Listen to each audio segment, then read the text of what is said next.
ihero cyane twongeye kubasuhuza ni kuri 99 TV. Turakomeje na cya kiganiro cyacu cyitwa What's Your Name. Tugiye kujya tubakorera ubusobanuro bw'amazina tuyabagezeho. Izina witwara risobanuye iki? Izina ry'umwana wawe risobanuye iki? Ry'umuvandimwe, rya mushiki wawe uzi icyo risobanura se? Niba utarizi, hano ni ahantu heza ho kurimenya. Wahisemo neza kuba warakoze subscribe, ntuzakore unsubscribe, uzakomeze udusharingire n'abandi bamenye ubusobanuro bw'amazina yabo.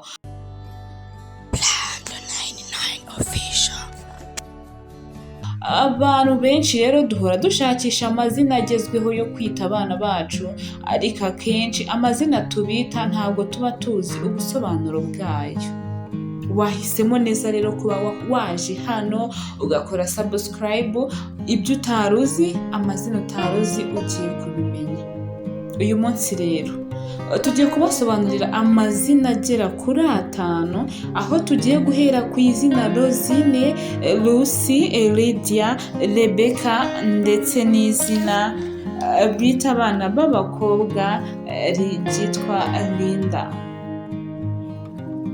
Reka duhere ku izina Rozine, aho Rozine bakunze kuvuga ko Rozine ngakunze kwihambira cyane kandi ngakunda umuntu uha agaciro ibitekerezo bye kandi akagira ishyaka, kandi ikindi agakunda gufasha abandi, akagira n'ubushobozi bwo gushaka ibisubizo by'ibibazo afite. Mbese Rozine azi kwishakira inzira.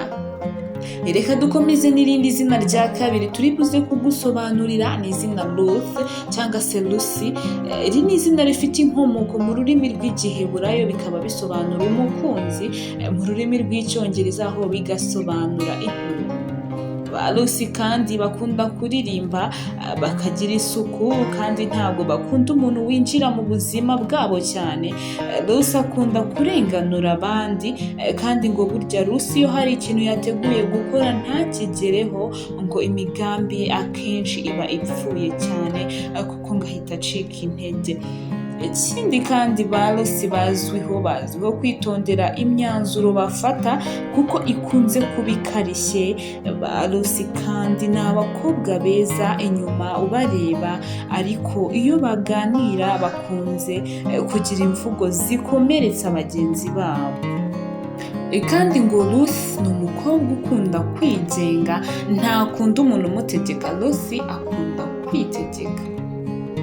Reka dukomeze n'izina rya gatatu. Izina rya gatatu ni Lydia, bifite inkomoko mu rurimi rw'ikigereki, aho bivuga ukeye cyangwa se usa neza. Cyane cyane ngo rikoreshwa mu gace kitwa Lydie mu Bugereki, aho bavuga ko Lydia akunze kuba ari umukobwa w'uburanga, umukobwa mwiza cyane, kandi ngo ba Lydia bakunze kugendera ku myanzuro yabo kugeza igihe intego yabo igezweho, kuko ngo Lydia akunda kwifatira imyanzuro ye hatagize undi ubyivangamo. Lydia kandi ngo ahora yumva ibitekerezo bye ari byo byagenderwaho. Ikindi kandi ngo Lydia ntakunda abantu bamugira inama. Mu mibanire ye n'abandi, Lydia aragoranye cyane, kuko adakunda kubona ibintu kimwe n'uko abandi babibona. Ntakunda gusubiza icyo abajijwe. Lydia mbese ngo aragoranye mu kubana n'abandi. Iri zina Lydia rero ni izina ryamenyekanye muri Bibiliya, aho ngo iri zina ari izina ry'umugore wa mbere wemeye inkuru nziza ayibwiwe na Pawulo mutagatifu.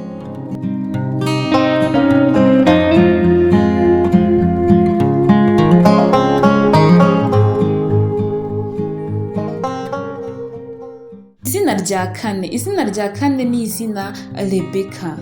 Iri zina rero rikaba rifite inkomoko mu rurimi rw'igiheburayo, rikaba risobanura ubumwe. Iri zina rizwi cyane cyane muri Bibiliya, aho Rebecca mama wa Yakobo na Esawu umugore wa Isaka.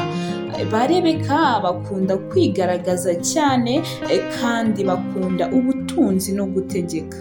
gusa rimwe na rimwe bakunda kugaragara nk'abakunda gufatanya n'abandi ba Rebecca kandi ngo bakunda ubwumvikane mu bandi. Ba Rebecca rero bakunze kuba bacecetse kandi bakaba abanebwe cyane. Ikindi kuri ba Rebecca ntibakunda abantu batari ku rwego rwabo kuko ngo bakunda kuba bagendana n'abantu bari kuri level yabo, kuko niyo bagize ubutunzi bakunze kurangwa n'ubwirasi kandi ngo bakunda amafaranga cyane kuko bakunda ahantu hari inyungu z'amafaranga kurusha ikindi kintu icyo ari cyo cyose. Rebecca aba ashaka kwitabwaho cyane gusa kuko ngo we nta kwihangana agira, arahubuka kandi arahindagurika cyane. Ntiwakwizera ibyo agerageza uyu munsi kuko ejo gashobora kuba yahindutse rwose. Ikindi kintu kiri kuvugwa kuri ba Rebecca ngo baba bumva babanyempuwe kandi ngo burya ntibazi kwerekana amarangamutima yabo. Ikindi kandi ngo Rebecca nta cyizere yigirira kuko aba akeneye ubufasha kugira ngo yiyumve nk'umuntu ushoboye, cyane cyane iyo afite ababyeyi aba yumva ababyeyi be bamufasha bakaba bari mu ruhande rwe. Tugeze ku musozo w'iki kiganiro, dusigaje izina rimwe, izina Linda. Linda rero ni izina rifite inkomoko mu rurimi rw'Icyesipanyol risobanura umwiza.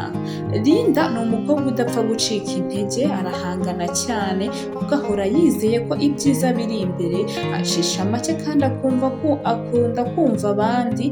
Linda azi kuyobora kandi nawe ubwe ariyobora kuko rwose ngo yita ku bitekerezo byagutse kurusha uko yita ku tuntu duto cyane. Akunze kuba umunyamugisha. Linda rero inenge ye ni uko iyo atageze ku byo yifuzaga ahinduka umunebwe, ntakomeze kugira umwete mu byo yakoraga. Linda nubwo ateye gutyo kandi ariko akora uko ashoboye ngo agere ku byo yiyemeje.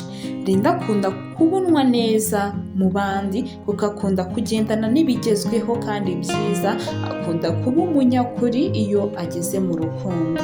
Igihe Linda ari wenyine rero ngo nibwo yitekerezaho agakosora amwe mu makosa aba yakoze mu minsi ishize. Mu mazina 5 tumaze kukubwira, birashoboka ko ufitemo izina ryawe, birashoboka ko ufite inshuti yitwa Linda, Rebecca, Lydia cyangwa se Rozine cyangwa se Ruth.